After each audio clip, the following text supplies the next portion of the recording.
नमस्कार, SBT news में आपका स्वागत है और पेश है इस वक्त राजस्थान की बड़ी खबरें। भारतीय वायुसेना में 5 राफेल लड़ाकू विमानों को आज अंबाला वायु सैनिक अड्डे पर औपचारिक रूप से शामिल किया गया। इस दौरान आयोजित समारोह में रक्षा मंत्री राजनाथ सिंह, फ्रांस के रक्षा मंत्री फ्लोरेंस पार्ली और भारत के बड़े सैन्य अधिकारी मौजूद रहे। राफेल को परंपरागत रूप से पानी की बौछारों से सलामी दी गई। राजस्थान हाईकोर्ट ने नगरपालिका कानून के विपरीत जाकर निगम आयुक्त को प्रशासनिक और वित्तीय शक्तियां देने पर स्वायत्त शासन सचिव, डीएलबी निदेशक और भरतपुर नगर निगम आयुक्त से जवाब देने के लिए कहा है। अदालत ने इनसे पूछा है कि उन्होंने निगम आयुक्त को ये शक्तियां कैसे दी। Justice A K. गौड़ ने यह अंतरिम निर्देश भरतपुर महापौर अभिजीत कुमार की याचिका पर दिया। अधिवक्ता विमल चौधरी ने बताया कि राज्य सरकार ने नगरपालिका अधिनियम में 18 मई 2017 को संशोधन कर नगर निकायों को अध्यक्ष, सभापति और महापौर के वित्तीय तथा प्रशासनिक नियंत्रण में कर दिया था, जिस पर स्वायत्त शासन विभाग ने भी 9 नवंबर 2017 को दिशा निर्देश जारी कर दिए। लेकिन स्थानीय निकाय निदेशक ने 26 अगस्त को एक पत्र जारी कर नगरपालिका सामग्री क्रय नियम का हवाला देते हुए नगर निगम आयुक्त को 1 करोड़ रुपए तक की वित्तीय और प्रशासनिक शक्ति होना बता दिया। राजस्थान में कोरोना वायरस के मामलों में लगातार बढ़ोतरी हो रही है। गुरुवार को सुबह 10:30 बजे तक 716 नए पॉजिटिव केस सामने आए। इनमें सबसे अधिक 107 केस राजधानी जयपुर से दर्ज हुए और आज सुबह 7 मौतें राजस्थान में दर्ज हुई। राजस्थान स्वास्थ्य विभाग के आंकड़ों के अनुसार राज्य में गुरुवार सुबह तक 15,807 एक्टिव केस हैं, जबकि कुल पॉजिटिव का आंकड़ा 96,452 पर पहुंच गया है और वहीं कुल कोविड रिकवर्ड मरीजों की संख्या 69,460 पहुंच गई है और कुल कोरोना पॉजिटिव 1,185 लोगों की मौत हो गई है। हाल ही में आरएस 2018 सहित कई परीक्षाओं के इंटरव्यू अचानक स्थगित होने से कई बड़े सवाल खड़े हुए हैं। जानकारों का मानना है कि अकेला कोरोना इसका कारण नहीं है। आयोग के वर्तमान अध्यक्ष दीपक उप्रेती के कार्यकाल की समाप्ति भी सरकार की नजर में है। कयास लगाया जा रहा है कि आरएस 2018 के 1051 पदों सहित विभिन्न संवर्ग की करीब 8,000 नौकरियां अब संभवतः कांग्रेस सरकार के कार्यकाल में लगने वाले नए अध्यक्ष के टर्म में ही मिल सकेगी। मौजूदा अध्यक्ष की नियुक्ति भाजपा के शासनकाल में हुई थी। कोटा के मुकुंदरा हिल्स टाइगर रिजर्व में लंगड़ाकर चल रही बागिन MT4 के इलाज के लिए वरिष्ठ चिकित्सकों की टीम बुधवार को दिन भर जंगल में तैनात रही और रात को ही बागिन के मूवमेंट विभागीय टीम ने निगाहें रखी, लेकिन बागिन के लंगड़ाकर चलने के कारण पता नहीं लग पाया। जानकारी के अनुसार गुरुवार को बागिन को ट्रकोलाइज कर इसके स्वास्थ्य का परीक्षण किया जा सकता है। राजस्थान के सरकारी स्कूलों की ड्रेस 3 वर्ष बाद एक बार फिर बदली जा रही है। ड्रेस बदलने से सरकारी स्कूलों में पढ़ने वाले 75 लाख बच्चों के अभिभावकों पर 300 करोड़ का भार आएगा।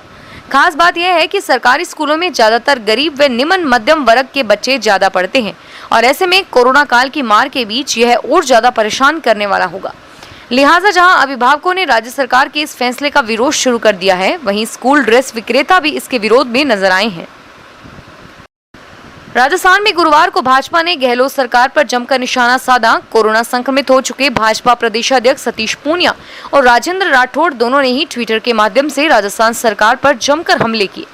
पूनिया ने लिखा कि कोरोना त्रासदी से भयंकर आर्थिक बोझ में दबे आमजन, व्यापारी, किसान को बिजली का करंट देकर क्यों मार रहे हो जादूगर। और वहीं राजेंद्र राठौड़ ने ट्वीट किया कि विधानसभा चुनाव के दौरान अब होगा न्याय का नारा देने वाली कांग्रेस आज 20 माह बाद भी हर मोर्चे पर विफल ही साबित हो रही है। मुंबई में कंगना रनौत के ऑफिस में बीएमसी की तोड़फोड़ के बाद राजस्थान के कुछ संगठन महाराष्ट्र सरकार के विरोध में उतर आए हैं। गुरुवार को जयपुर के वैशाली नगर स्थित आम्रपाली सर्किल पर शिवसेना नेता संजय राउत का पुतला जलाया गया और साथ ही महाराष्ट्र सरकार के खिलाफ जमकर नारेबाजी की गई। इस दौरान लोगों ने कहा कि शिवसेना की गुंडागर्दी बिल्कुल नहीं चलेगी। प्रदेश के 30,000 होमगार्ड्स को रोडवेज किराए में 25% छूट मिलेगी। होमगार्ड महानिदेशक राजीव दासोत तथा रोडवेज के एमडी नवीन जैन के बीच हुई सहमति के बाद फैसला लिया गया। रियायत के बाद होमगार्ड का RFID कार्ड बनेगा और रोडवेज की साधारण तथा द्रुतगामी बसों में यात्रा करने पर राज्य की सीमा तक 25% की रियायत प्रदान की जाएगी। प्रदेश में 40 लाख पुराने वाहनों को अब फास्टैग लगाना होगा। इसमें 32 लाख कार, जीप और 8 लाख भारी यात्री वाहन हैं। सबसे ज्यादा पुराने वाहन जयपुर और जोधपुर में हैं। ये वे वाहन हैं जो 1 दिसंबर 2017 से पहले आरटीओ डीटीओ ऑफिसों में पंजीकृत हुए थे और तब फास्टैग की अनिवार्यता नहीं थी। इस वजह से वाहन निर्माता कंपनियों की तरफ से फास्टैग नहीं लगाया गया था और अब पुराने वाहनों पर भी केंद्रीय सड़क परिवहन एवं राज्य मार्ग मंत्रालय फास्टैग अनिवार्य करने जा रहा है। हालांकि पहले भी इन वाहनों पर फास्टैग लगा सकते थे, लेकिन अब निर्धारित तारीख के बाद नहीं होने पर कार्रवाई की जा सकेगी। इसे 1 जनवरी 2021 से लागू किया जा सकता है और इसके बाद वाहनों पर कार्रवाई होगी। विद्युत निगम ने अब एक ऐसे आदिवासी परिवार का इलेक्ट्रिक का बिल थमा दिया जिसके घर पर लाइट का कनेक्शन ही नहीं है। विभाग के जिम्मेदार अधिकारियों की यह नई कारस्तानी एक बार फिर चर्चा का विषय बनी हुई है। हर किसी को हैरान कर देने वाला यह मामला उदयपुर जिले 12 ग्राम पंचायत का है, जहां विद्युत विभाग ने फूलाराम पुत्र नाथूलाल मीणा को 1671 रुपए का बिल थमा दिया। खास बात यह है कि ना ही फूलाराम के नाम से कोई बिजली का कनेक्शन है और ना ही उसके केलुपोश मकान में कोई लाइट का कनेक्शन है।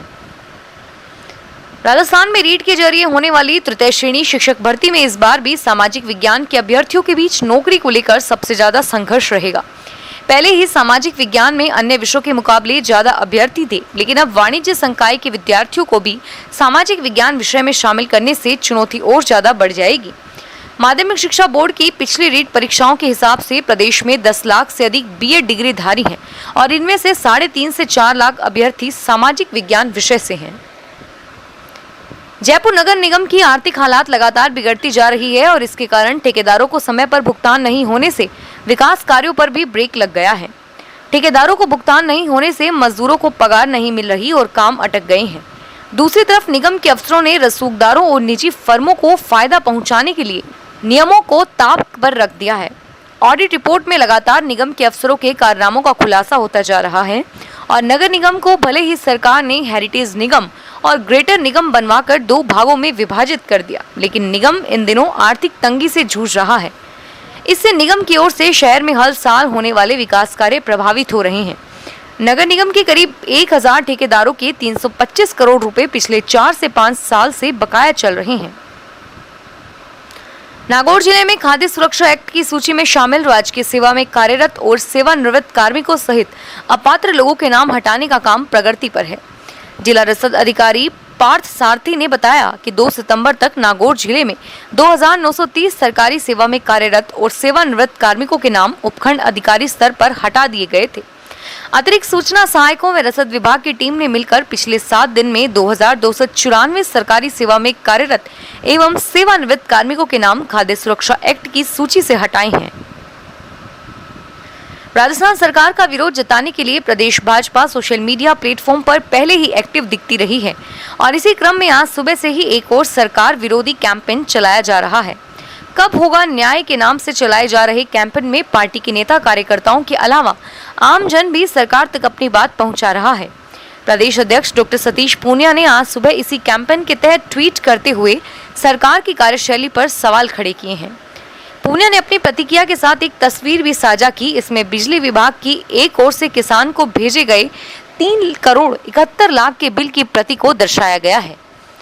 फिलहाल इस बुलेटिन में इतना ही और फिर हाजिर होंगे तमाम बड़ी खबरों के साथ। एसबीटी न्यूज के वीडियो देखने के लिए हमारे चैनल को सब्सक्राइब करें और नोटिफिकेशन पाने के लिए बेल आइकन पर क्लिक करें। धन्यवाद।